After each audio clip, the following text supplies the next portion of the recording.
first half of the book of Exodus tells the story of ancient Israel being rescued from slavery. And when people say the Exodus story, those are the chapters they're referring to. But the book has a second half where Moses gives the 10 Commandments to Israel along with these instructions about building a sacred tent. And what links these two halves together is this crucial story. The people of Israel, they're out in the middle of nowhere. They find themselves at the foot of this mountain called Sinai. And here, God's presence comes dramatically down in the form of a violent storm cloud. Now let's stop a second and talk about this concept of God's presence, because it's really important for the rest of the book. At the beginning of the Bible, in the Garden of Eden, humanity was in God's presence. They had this close relationship with him, and it was good. But humanity rebels, and the relationship is fractured, and access to God's presence is lost. But God promised Abraham that he would restore his blessing to all of the nations, and that includes this restoration of relationship and access to God's presence. So here at Sinai, God's presence is now right here in front of them, and it's actually quite frightening. And he's here to invite Israel into this unique and close relationship with him. And the word used to describe this relationship is covenant. It's like a legal agreement between God and Israel. And it's unique because up till now, God hasn't asked Israel to do anything in return, just to trust him. But here on this mountain, God is going to ask Israel to do something. A lot of things, actually. He gives them a whole set of laws. It includes the 10 Commandments. And if they obey these commandments, they will become the people who will represent God to the nations of the world. Like a priest would. Yeah, in fact, that's what God calls them to become, a kingdom of priests. And this is all connected back to the promise to Abraham that his family would become a blessing to the nations.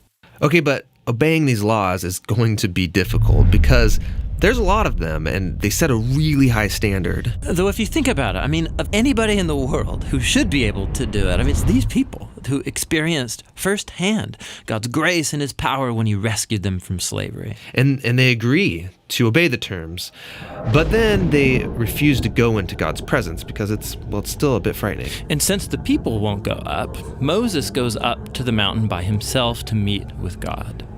But God still wants to be with all of his people. And so he says, okay, if the people won't come up here to me, I'll come down off this mountain to be with you all. And that's why he orders Moses to build this elaborate tent as a place where God's presence can be among his people. And that's why the next thing we get is 7 chapters of extremely detailed architectural blueprints for this tent. It's really, really long. But every detail is important and has some kind of symbolic value. For example, there's all this Garden of Eden imagery inside the tent. And it's to remind you that when you're in the tent, you are in God's presence. Then we get another 6 chapters describing how they built the tent, which is really just repeating the same blueprints word for word. Now let's back up, because before the tent is finished, there's this super important story. Moses is coming off the mountain with the 10 Commandments and the blueprints in his hands, and he finds Israel breaking the first 2 commands of the covenant. Don't have any other gods before me, and don't worship idol statues. Right, and so here we are. Immediately after agreeing to the covenant, they're throwing this ritual party, they're worshiping an idol. And so God says to Moses, you know what, this is not going to work. I should just wipe these people out and start over with you. But Moses reminds God of his promise to Abraham and pleads with God to spare them, which is a really weird conversation. Why would God need to be reminded of something? Yeah, it does seem odd, but this dialogue is inviting us into God's experience of grief and pain due to Israel's actions. And he really could walk away. But instead, this God chooses faithfulness to his own promises, even though he knows it's going to cost him. So we come to the end of the book. The tabernacle's built, God's presence comes down off the mountain to fill it, and in the final scene, Moses goes to enter the tabernacle to be in God's presence. But he can't. He's actually not able to go inside, and that's how the book ends. Why can't he go in? That was the whole point. So when Israel worshipped the golden calf, it was like a slap in the face to God's faithfulness. And so Moses can't just waltz into the tent like everything's just fine. There's a deeper problem still in this relationship. Will they ever be able to fix the relationship and go into God's presence? Well, that's what the next book, Leviticus, is all about.